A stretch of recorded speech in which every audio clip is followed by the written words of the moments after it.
Okay, so get ready, because today we're diving into something pretty unique, something really powerful. Definitely. We're going to take a deep dive into Surah At-Takwir. It's a chapter from the Quran. Oh, yeah. Now, just for some quick context, for anyone who might not know, the Quran is that central religious text in Islam. Right. And it's believed by Muslims to be like the actual word of God. Yeah, for sure. This chapter, though, this Surah At-Takwir, it stands out. It really does, yeah. Because of this super vivid imagery, like almost apocalyptic imagery. Exactly. Of these cosmic events that kind of signal that, the Day of Judgment is here. Yeah, Judgment Day is a big one. So when you read this surah, it doesn't just say, okay, the world is going to end. No, it's not that simple. It's not like a, straightforward. Yeah, straightforward statement. It's more like you're watching this intense kind of cosmic movie trailer that's trying to grab your attention. Yeah. It's got the sun like rolling up and disappear. Stars are dimming and mountains are moving. Oceans are bursting into flames.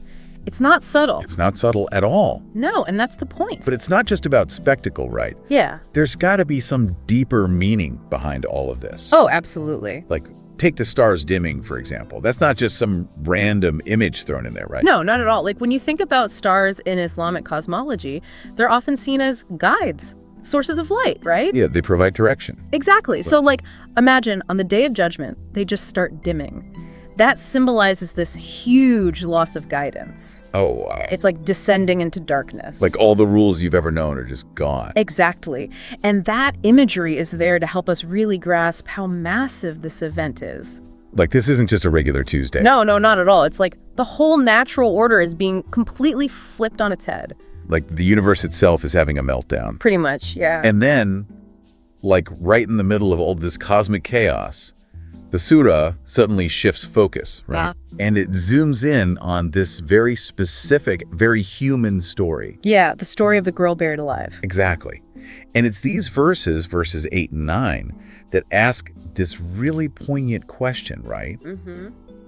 For what crime was she killed? It's a heavy question. Really makes you think. Especially because it's referring back to this really awful practice from before Islam. Oh, you mean like the female infanticide that was happening? Exactly, a terrible injustice that the surah is very clearly condemning. Right, and I think what's so powerful about it is that it's saying even these acts that might have been hidden, right, so they're all going to be brought out into the open. Like nothing can be hidden. Judged. It's like, yeah, everyone's going to be held accountable for everything. It's interesting, how the surah connects these huge, like, cosmic, universe-altering events. Yeah. With this idea of individual responsibility. Oh, it's definitely intentional. It's like it's saying, yeah, okay, the universe is ending, but don't forget. Don't forget about what you did. Yeah. Yeah. Like your actions matter too. It's this concept of justice that's all-encompassing. It applies to everyone. To everything, yeah, from like the cosmic level down to each individual person.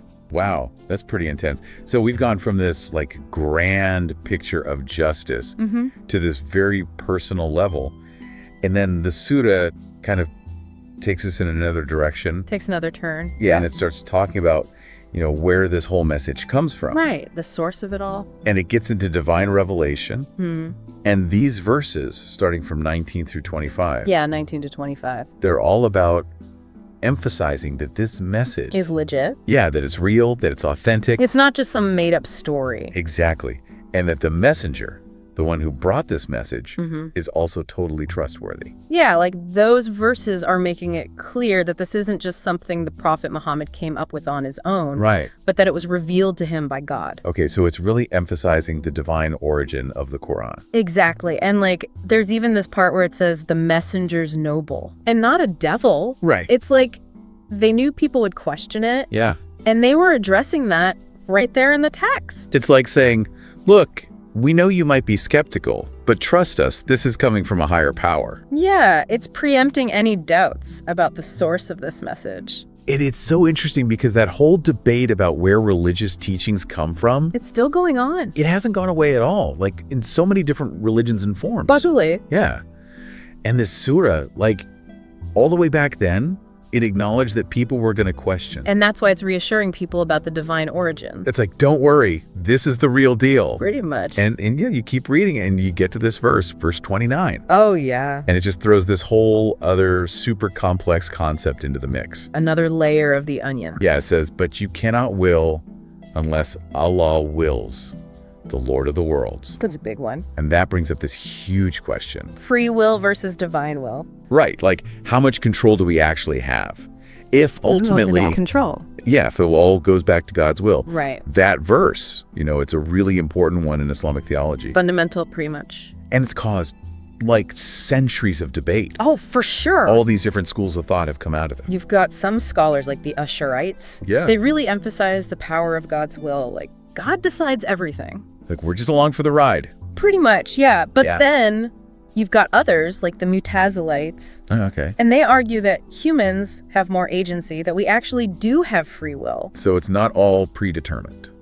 Right. Not in their view. Wow. It really makes you think, how do you reconcile this idea that there's a divine plan, Yeah. but we still have our own choices to make, our own responsibility?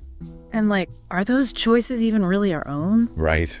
Do you ever find yourself struggling with that, like in your own life? Oh, absolutely, yeah. I mean, it's a question that's resonated with people across cultures, across religions. Yeah, human question. For centuries, yeah. It's something everyone grapples with at some point. Totally. So in this surah, we've gone from this cosmic scale of the universe ending to this like individual level of, okay, but how do I live my life? Yeah, and the surah really provides a framework for that. It does. Even though Surah At-Takwir focuses on, the end of times, it actually serves as a guide for how to live right now. I see what you mean. Like the way it talks about justice, right? It's telling us to act right, to do good, because we're going to be held accountable for those actions. Like, don't think you can get away with anything just because the world is about to end. Exactly. And then the affirmation of divine revelation, Right. it reminds us to look for guidance from a higher source. To not just rely on our own limited understanding. Exactly. And then, of course, there's the discussion of free will, which makes us consider how weighty our choices really are. Each decision matters. In the grand scheme of things, yeah.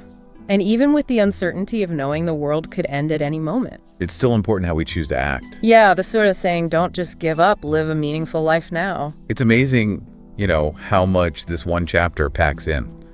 It's not just telling us what to believe. It's like, It's making us think. yeah, it's forcing us to ask these big questions and figure out where we fit in. To figure out our place in the universe. Exactly. And even though we might not have all the answers, Yeah, who does, really? it's the act of asking those questions. the wrestling with those ideas. That's what really matters. That's what pushes us to grow.